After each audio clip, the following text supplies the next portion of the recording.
Hey everybody, Michelle with Michelle's For Living here. Thanks for watching my videos, and it's time to get working on the temperature quilt that I put together last year in 2023. It's now July of 2024, and so it's been 5 months since I made a video on this,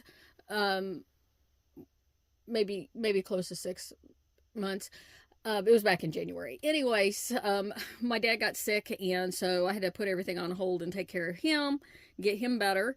And so now it's time to get working on the quilt again. All right, so in my last video, I was talking about wanting to mark each of the squares that say what month they are.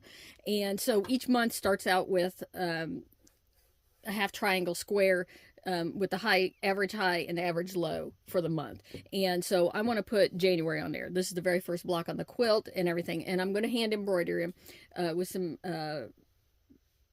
embroidery floss. And yeah, so that's what I'm going to talk about first in this video. And second, I'm also going to show you what I chose for the back. I've got it together with the back ready. I had to piece together some fabric, so I'll show you what I decided to do on that, and then yeah, I'm going to talk about the doing the embroidery on here and what I'm going to do for that. So that's what I want to show you first. And so not only am I marking the months, I also decided to mark when winter, spring, summer, and fall starts. And so I'll do something on those blocks as well. So we'll look at that when I get there. And I don't think I have anything else that I'm going to embellish the quilt with. I guess if I was more in the hand embroidery right now, I very well might. It's like, I feel like there needs to be some butterflies more than what shows up in the fabric. I feel like it needs butterflies on this quilt. Okay. So, I did a test on the January one, and then I'll show you the February, how I'm going to write on that. So first, let me show you what I got to write on these with. I looked around in my stash to see what I had to write on, because most of these fabrics are dark, and the water-soluble marker that I have is the purple one, and I just don't think it would show up on this very well on most of the blocks. So I had these pencils, and these are water-soluble pencils. I don't know if you can still buy these. I don't know where I got them at, how long I've had them. They were just in my sewing box. Never had used them. So this, here we go. Yeah, they come in handy one day. So there's a green, I think it's green, and then a red and a white. So whichever one works for me, that's what I'll use. And I only need to get enough on the thing so I can see to do the embroidery. I don't want to freehand the embroidery. I probably could, but I'm not going to do that. I'm going to try to be a little bit more consistent. And the other thing is I decided to do it in my handwriting, which I think it makes it even better. Okay, so and actually I still haven't completely decided on what I'm going to do for the label on the back and how I'm going to mark that. That's going to be a lot more embroidery if I decide to hand embroider the temperatures for each color. But I still am going to put a label saying what each color temperature range is. I just might do something different with that. We'll see. So this is what will be the main showpiece I wanted to look at. So I took a piece of a piece of paper that is really good for, well, it helps if I show it to you, that fits into that slot really well. And I wanted it to be big enough that it's good to look at. So I cut a strip, actually. This is an inch wide this way. Just a little piece of cardboard. And so it gives me a general idea that will work right there. And I decided that the bottom of them is going to line up with this, and so this has a Y, so it's going to dip down into the bottom triangle, which I am totally fine with. So as opposed to having them look different setting up there in the middle of that, I'd have to make them a little bit smaller. So anyway, so I practiced how I want to write it on this piece of paper, and I could put that down there and get a judgment on where I want to start writing. And as long as I'm, you know, being patient in my writing and deliberate in how I'm writing, I think it'll make it look really good. Okay, so the other thing is I thought about using a number 2 pencil. I'm planning on doing a solid stitch. So theoretically we cover this up. It wouldn't be too much of a problem unless I use some really light embroidery floss, which I might. I need to pick embroidery floss colors that'll be contrast to whatever the block color is. So using a water soluble is better, but you know, in a pinch, I would have just gone with a pencil. You can get it out of fabric, but you know, being behind stitches, the likelihood of it coming out, you know, whatever. I'm not too concerned about this being visible because it's very faint on there. So, and I did practice seeing if I could write very easily on a piece of fabric that matched that, and it worked out okay. All right, so, and the pencil would do it too if I decided I wanted to do that. So, so for the February, and the other thing is I'm not going to mark all the letters on here. I'm going to, the words, the months, I'm going to mark them as I go along, just because it's faint, and I think it'll help me know where I wrote better if like part of it disappears into a flower or something, right, like that, you know, just that I don't need to keep doing it. So I got 2 ways I could do it. I could take my little 1-inch cardboard, make a line across there. Then I really would have to try to get it out, right? But my other, what I did on that one, actually, just so I got it to match up where I wanted to start, I did this. I lined it up, and then I was like, okay, here's where I want my F to start, right here. And the other thing I thought about was getting some tracing paper, and I didn't find any in my stash. So, you know, I could have, I think maybe if I did this and then had some tracing paper that I could trace it like that. So maybe after I do a few of these, if I get my hands on some tracing paper, I'll have to look through my stuff again. I might consider that as well, and we'll see how it goes. So anyways, that's where I wanted my F, and then so then I could just start, and I want to go halfway up, of course. So you can see this is very faint, and so showing you on camera, it isn't very good. The red one actually shows up better on this green, believe it or not. So so that's what I'm going to do, like that. And but that is very faint, and I will work on it again, like I said, as I go along. So now it's time to do some embroidery. Okay, so I've got a bag of embroidery floss that belonged to my mother, just one of many that she left behind, and lots of things she left behind. So I did find a needle in it too, ready to go with some blue. All right, so I got lots of color choices here. I was thinking most of them, I think, land on a green fabric. I know there's a red one and a yellow one that I'll be embroidering on. So I was kind of thinking I might do different colors. I could also see doing them in one color, but I'm thinking because of all the colors in the quilt, I could do these in different colors. But I think mostly I'm going to stick with pinks. I've got like these different shades right here. You know, that one's got some sun fade on it. Made my own variegated. That one's a variegated right there. Purples probably.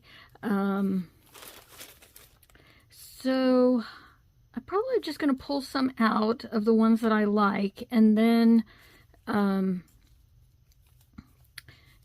go and I'll work from there when I'm doing it. That one's kind of a orangey rust color. But I think for this first one, I think I'm really liking this light pink right here. It's going to lump into these flowers, but I think that's enough of a contrast that we'll be able to see it. And so yeah, probably pink and purple. I really like the green and the pinks a lot, so that's what I might just stick with, like this kind of a color palette here, and I can still do them all in different colors. I think I've got enough shades of pink here that I could do them all in different shades of pink, and everything. So yeah, and then like the spring and winter, fall, I might like do fall in orange, and then in the winter in a blue, depending on what color it lands on. So we'll see when I get there. Okay, so this is the light pink that I decided to do on January. These are some vintage floss here, JP Coats and Company. Okay, so I got me a little length of it. I got a knot tied into it, and find the end. So I can't say that I'm going for perfection here, right? I'm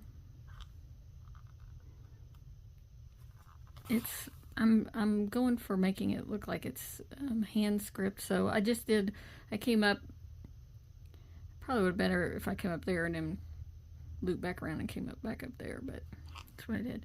Okay, so I backstitched a little bit into my previous stitch, and then back around up to make the next stitch, and that way it makes a solid line. And then I'm going to go back in there in the previous stitch and back up. I got to pay attention to where the end of my J is going to be, and I think that's going to be it. That's the end. So I'm just going to go back down there. So there's my line, and now I want to come back up at to make the line down on the J. So actually I'm going to go down here a little bit, and I'm going to go up into that previous stitching so that it makes a solid line. There we go. And the one thing I've noticed about this pencil is handling it a little bit. I guess the moisture in my hands is enough that it is making it fade out already. So I did draw the line a little bit better on there, but I think I've lost it already down here, but that's okay. It's supposed to look like my handwriting.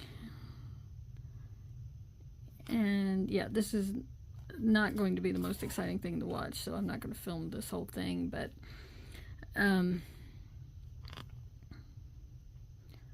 when I don't know, I'll probably put the video up before I finish all of these, and then so in the next video I will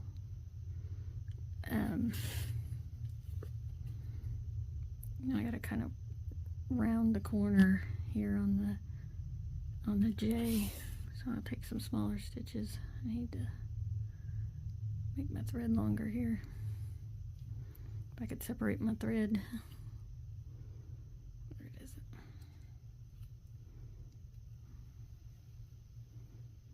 it? Okay, so yeah, I'm going to be working on these, and I don't know how long it's going to take me to do this, but this kind of thing I'll do while I just sit watching TV and get these done, and then but like I said, I do have the video. I already put made the piece for the back, so I'll show you what I did with that, and then we'll go from there. Okay, so let's see how far I want my J to go up. It's probably far enough. And I could tie off here, or I could jump over to the A, because kind of at this point, let's see. I'm just going to kind of make a knot at that point, but then I'm going to just go ahead and, let's see, jump over to the A. I'm trying to think where I want to start the A. Probably down here, and then come around so that I can go up into the N that way. Yep, just like that. So I'm just gonna work on these, and then I will get back with you guys. So I thought I'd talk about what I'm doing for my back. I could just get some wide fabric, right, quilt backing, and use that, but I decided, since I have this and it's very floral, I'm going to use this because and this is only 44 inches wide and does have a salvage edge, so I'll have to take into account on that, but it'll be okay. I'll show you what I'm going to do.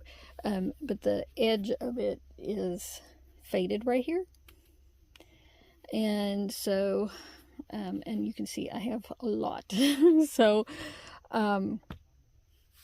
yeah, this will use up quite a bit of this to make a back out of it. So what I'm going to do, and I've done this with another quilt I made too, that I had some faded edge fabric. I just folded this over right sides together and just stitched it along there, and then ironed it so it laid flat. This pattern is busy enough in here, plus it's the back of the quilt. Big deal, you know, that's going to have these extra seams down it. And so I'm going to have to cut several pieces of this and sew them together to make one large piece, and I'll show you that. So basically this is what I'm going to do. So the quilt right now, because it's got 1/4 inch seam allowances in it, is measuring 100.5 tall and 95.5 wide.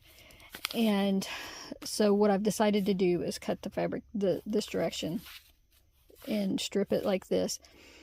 So because it's only 44 wide, minus seam allowance or whatever, 2 pieces sewn together isn't going to be big enough.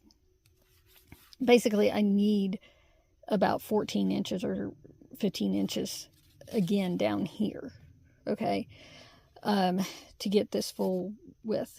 And I decided this would be better because it would be a bigger piece this direction, as opposed to stripping them this way. I would end up with a rather skinny piece on the edge.